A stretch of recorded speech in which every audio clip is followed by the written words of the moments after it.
Assalamualaikum warahmatullahi wabarakatuh. Saya Umulimatun Nada dari Psikologi Kognitif kelas D. Di sini saya akan memaparkan salah satu materi dari psikologi kognitif, yaitu neuroscience kognitif. Jadi, tonton sampai habis. Yang pertama adalah pengertian dari neuroscience kognitif. Pengertian dari neuroscience itu sendiri adalah mengkaji diri manusia dalam proses berlangsungnya hingga sel saraf. Nah, dari neuroscience ini sendiri tidak hanya berguna untuk ilmu kedokteran saja, melainkan untuk psikologi tentunya, manajemen dan bisnis, kemudian dalam bidang pendidikan. Selanjutnya atau yang nomor 2 adalah metode dalam mempelajari otak manusia atau neuroscience kognitif. Yang pertama adalah studi postmortem, yaitu mengkaji dengan hati-hati perilaku manusia yang merupakan tanda-tanda kerusakan otak ketika mereka masih hidup. Ini ada salah satu contohnya, yaitu dari pasien Paul Broca pada tahun 1824 sampai 1880. Nah, ketika itu masalah yang terjadi yaitu berkaitan dengan les di area lobus bagian depan yang sekarang dinamakan area Broca. Yang kedua adalah studi terhadap hewan. Studi terhadap hewan ini biasa disebut dengan studi in vivo, ya, karena dilakukan kepada makhluk yang masih hidup, tumbuhan, hewan, ataupun manusia, tapi kebanyakan dilakukan kepada hewan. Nah, langkah yang dilakukan dalam metode ini adalah dengan memasukkan alat yang bernama elektroda mikro. Nah, alat ini dimasukkan ke dalam otak hewan, biasanya kera atau kucing, namun juga bisa digunakan kepada hewan-hewan lain. Contoh dalam penelitian metode ini pernah dilakukan oleh Disterhoff dan Mateu pada tahun 2003 dengan membandingkan antara hipokampal piramidal neuron pada kelinci tua dan kelinci muda. Nah, ditemukan bahwa kelinci yang sudah tua tidak dapat melaksanakan tugas-tugas yang diberikan. Namun, setelah diinjeksi metriphotal, galantamin, dan CI1017 pada kelinci tua, mereka dapat belajar secepat kelinci muda. Yang ketiga adalah rekaman listrik. Elektroencefalogram atau EEG adalah rekaman tentang frekuensi intensitas listrik otak yang hidup. Biasanya direkam di sebuah periode yang relatif lama. Melalui EEG dimungkinkan untuk mempelajari aktivitas gelombang otak yang mengindikasikan perubahan kondisi mental, seperti tidur terlelap dan bermimpi. Contohnya, menyingkapkan pola-pola perubahan aktivitas listrik yang melibatkan seluruh bagian otak. Yang keempat adalah teknik-teknik pencitraan statis, mencakup angiogram, pemindaian tomografi aksial dengan menggunakan komputer, dan pemindaian dengan pencitraan resonansi magnetis yang biasa disebut dengan MRI.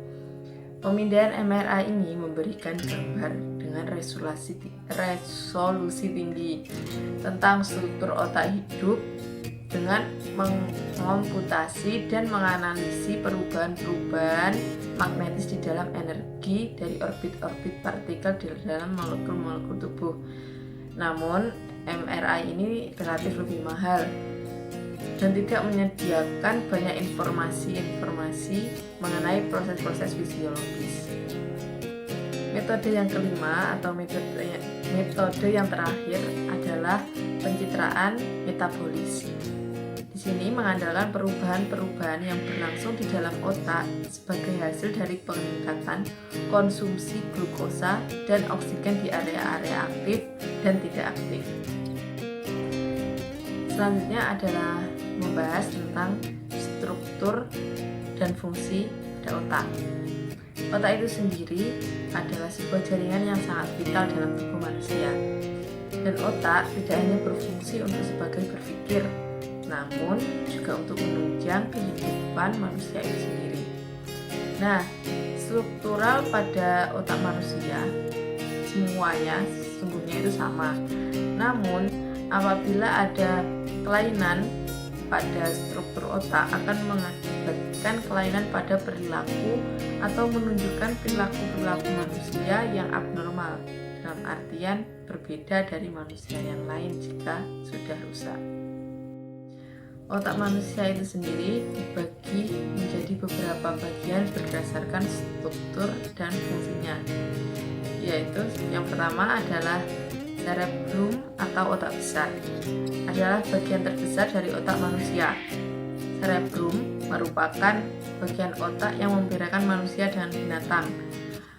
Kalau hewan mungkin tidak akan pernah berpikir ataupun melakukan hal-hal yang dapat dilogika.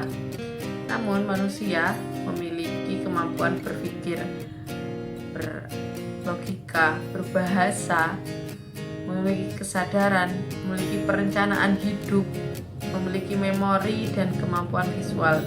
Dalam artian dapat membuat sesuatu yang baru, seperti membuat aplikasi, membuat robot dan sebagainya, sedangkan hewan tidak bisa. Kemudian salah satu beberapa bagian dari cerebrum itu ada 4, yaitu lobus frontal, lobus parietal, lobus occipital, dan lobus temporal. Kemudian adalah cerebellum atau otak kecil. Otak kecil ini terletak di bagian belakang kepala, dekat dengan ujung leher bagian atas. Fungsinya adalah mengontrol banyak fungsi otomatis otak, diantaranya mengatur sikap atau posisi tubuh, mengontrol keseimbangan, koordinasi otot-otot dan gerakan tubuh, juga menyimpan dan melaksanakan serangkaian gerakan otomatis yang dipelajari secara gerakan mengendarai motor, seperti gerakan mengendarai motor atau mobil, gerakan tangan saat menulis, gerakan mengunci pintu, dan sebagainya. Jika cedera, mengakibatkan gangguan pada sikap dan koordinasi gerak otot. Yang terakhir adalah gangguan pada otak. Salah satunya adalah stroke, terjadi karena aliran darah ke otak mengalami hambatan. Orang-orang yang mengalami stroke biasanya menunjukkan hilangnya fungsi-fungsi kognitif. Berikut simptom stroke yang paling umum, yaitu mati rasa atau kelelahan wajah, lengan atau kaki, atau mungkin bisa separuh ya. Kemudian rasa bingung, kesulitan berbicara atau memahami ucapan. Kemudian gangguan pada penglihatan, pusing, mual-mual, sulit berjalan, hilang keseimbangan atau koordinasi anggota tubuh. Jadi ketika mau mengambil sendok sangat merasa kesulitan karena beberapa anggota tubuhnya sulit untuk dikendalikan. Dan yang terakhir adalah sakit kepala berat tanpa diketahui penyebabnya. Cukup sekian pemaparan yang saya sampaikan tentang neuroscience. Semoga bermanfaat. Kurang lebihnya mohon maaf. Wassalamualaikum warahmatullahi wabarakatuh.